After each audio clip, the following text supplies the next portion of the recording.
어서 오십시오. 네, 안녕하세요. 예, 반갑습니다.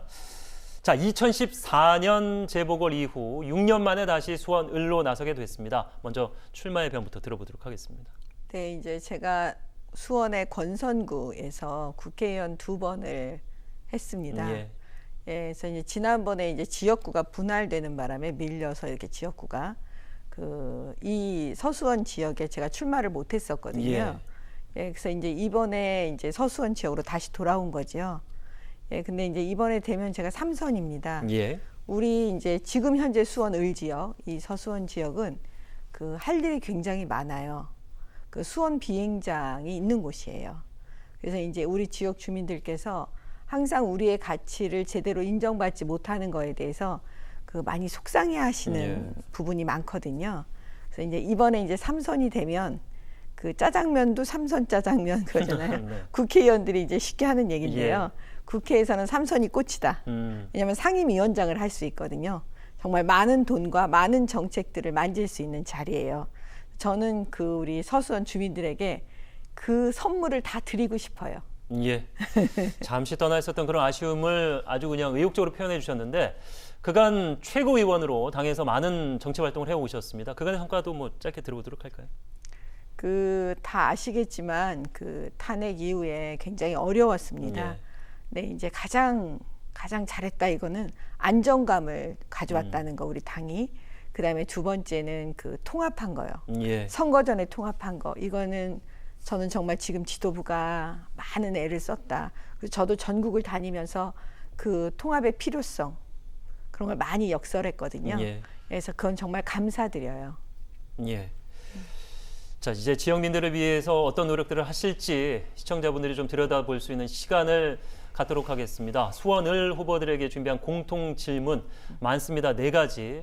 어제 저희가 이제 다른 후보를 만나봤기 때문에 비교하시면서 좀 들으시는 재미도 있을 것 같습니다. 신분당선 호매실 연장 사업 먼저 여쭙도록 할 텐데 장기간 필요했던 사업이 일단 예비 타당성 조사를 통과하면서 물꼬 튼 거 아니냐 이런 분석도 있습니다. 하지만 이거에 대해서 오늘 후보께서는 속임수다 이런 표현을 쓰셨는데 이유가 있겠죠? 들어보도록 하겠습니다. 신분당선 연장선, 그러니까 광교 호매실 구간은요. 예.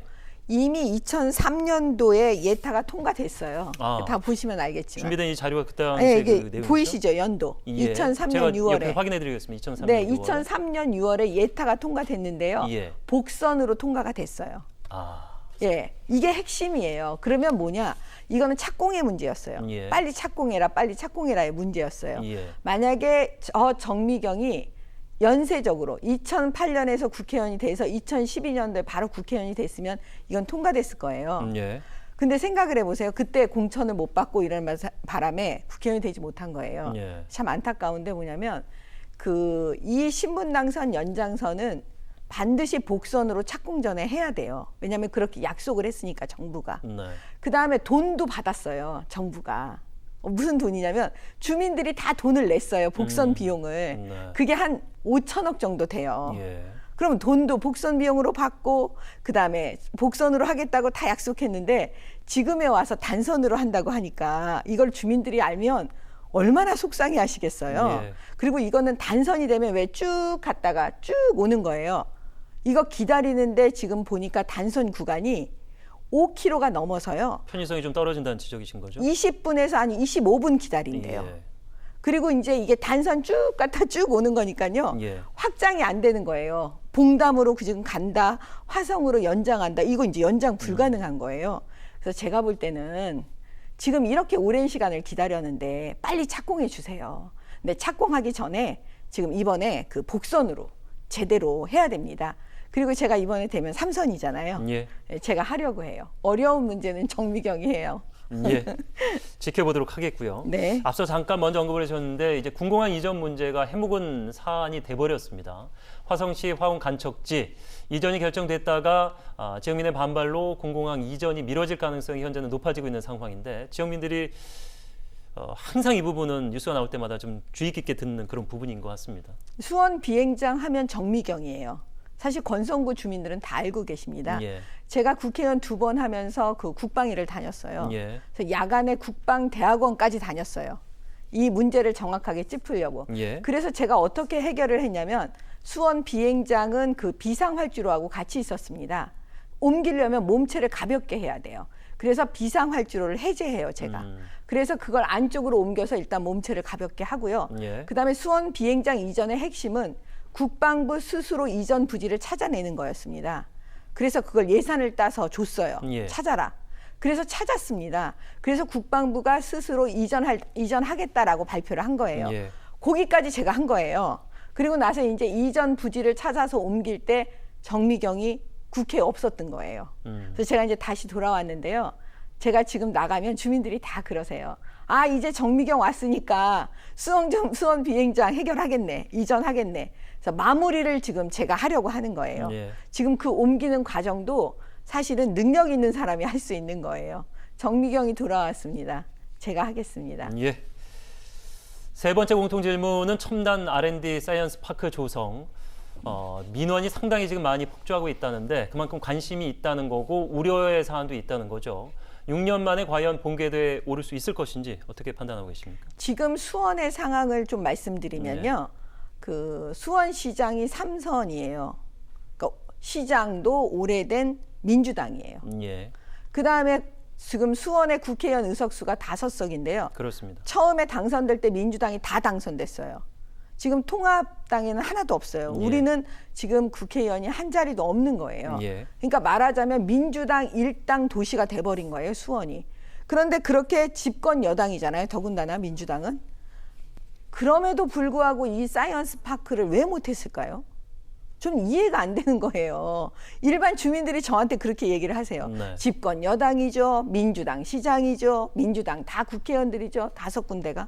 그런데 왜 이걸 못했을까요? 그러니까 이건 그만큼 그들이 여태까지 의욕이 없다는 거죠. 열정이 없다는 거죠. 그렇게 판단되지 않습니까? 그래서 이것도 결국은 정미경 손에서 해결하겠구나. 제가 하겠습니다. 예. 자, 뭐 이렇게 물어보셨습니다만 제가 이제 공정성을 위해서 답은 드리지 못한다는 점을 양해 부탁드리겠고요. 자, 이런 지역 현안들에 대한 비전을 일단 들어봤는데 짤막하게 황구지천 개발은 어떤 내용입니까? 아, 저는 사실 제가 권성구 국회의원 할 때요. 예. 이거 정말 해보고 싶었어요. 황구지천. 서수원 지역에는요, 진짜 아름다운 하천이 있어요. 네. 그게 황구지천이에요. 근데 이 황구지천을 개발을 왜 못했냐 하면은요, 이 황구지천 소속이 지방하천으로 돼 있어요. 국가하천이 아니에요. 예. 그래서 이게 중앙 예산을 따오기가 너무 어려운 거예요. 그때는 제가 힘이 없었어요. 그리고 이 황구지천 주변에요, 지금 공원 용도로 다 묶여 있어요. 약간 버려진 땅처럼 되어 있어요. 예. 근데 거기다가 잔디를 쫙 깔고요. 그다음에 각종 체육시설을 거기다 넣고요. 그다음에 황구지천은 물길과 이제 물의 수위 이런 걸 좀 조정해서요. 거기다가 놀이배를 띄울 수가 있는 거예요. 그래서 이런 상상을 제가 해보는 거예요. 왜 유럽에 가보신 적 있으세요? 유럽에 가면 왜 그렇게 크지 않지만 예쁜 하천에 잔디가 쫙 깔려 있고 네. 그다음에 놀이배에 엄마와 아기가 타고 있고 예. 그다음에 옆에서는 축구를 하고 옆에서는 배드민턴을 하고 뭐 이런 장면들이 막 보이잖아요. 야구도 하고 농구도 하고 그런 거 만들고 싶은 거예요. 근데 마침 이번에 되면 3선이라니까요. 자, 뭐 말씀하시면 굉장히 이제 행복한 표정을 지으셨는데 그 소망이 이루어지려면 한 20여일 이제 한 달이 채 남지 않은 총선을 일단 통과하셔야 되는 겁니다. 자, 수원을 후보들 이제 네 번째 질문을 드리도록 할 텐데 저희가 이제 어제 더불어민주당 이제 백혜련 후보를 만났습니다만은 묘하게도 이제 대학 동문이시고 법조계에 입문하신 연차도 그렇고 검사도 그렇고 한 1, 2년 차이로 이렇게 차이가 나시는 두 분이 다시 만났습니다. 그래서 네 번째 공통 질문은 법과 관련된 문제. 코로나19 사태 장기화로 일단 법무검찰 개혁의 작업도 늦춰지고 있는 상황으로 비춰지고 있는데 현재 검찰 개혁 방향에 대해서는 어떤 생각하고 계신지 들어보죠. 검찰 개혁의 방향은 지금 잘못됐죠. 왜냐하면 검찰 개혁이라고 하는 거는요, 그 권력이 검찰을 자유롭게 해줘야 되는 거예요. 네. 그러니까 검찰을 독립시켜주는 거예요. 정권으로부터 검찰을 독립시켜주는 거. 이것이 사실 검찰 개혁입니다. 근데 지금 그 민주당, 지금 문재인 정권이 말하는 검찰 개혁은요, 대통령 손아귀에 검찰을 넣겠다는 거예요. 지금 다 국민 여러분께서 보시겠지만 추미애 장관이 하는 걸 보세요. 어떻게 하든 윤석열을 그냥 손에 넣어가지고 검사들을 손에 넣어서 좌지우지하고 자기네들 입맛에 맞게 지금 하고 싶은 거잖아요. 지금 그게 검찰 개혁입니까? 아니잖아요. 그다음에 이번에 공수처 법안을 그 난리를 치면서 뭐 4+1인지 뭔지 해갖고 패스트트랙에 올려갖고 통과시키는 거 보셨잖아요. 공수처법의 가장 큰 문제점은 뭐냐면 공수처장을 대통령이 임명해요. 그게 권력으로부터 독립되는 수사기구인가요? 그 다음에 두 번째는요. 그 수사 대상, 기소 대상이 되게 중요한데 공수처에서 수사하고 기소할 수 있는 대상은 딱 세 분류라니까요. 검사, 판사, 경찰이요. 예. 이상하지 않으세요? 유독 수사하고 재판하는 기관, 그 사람들, 판검사들, 경찰들을 공수처에서 수사하겠다는 건 소나기에 넣겠다는 거죠. 지금 추미애 장관이 그걸 다 보여주고 있는 거예요. 추미애 장관 같은 사람이 공수처장이 되면 어떻게 되겠어요?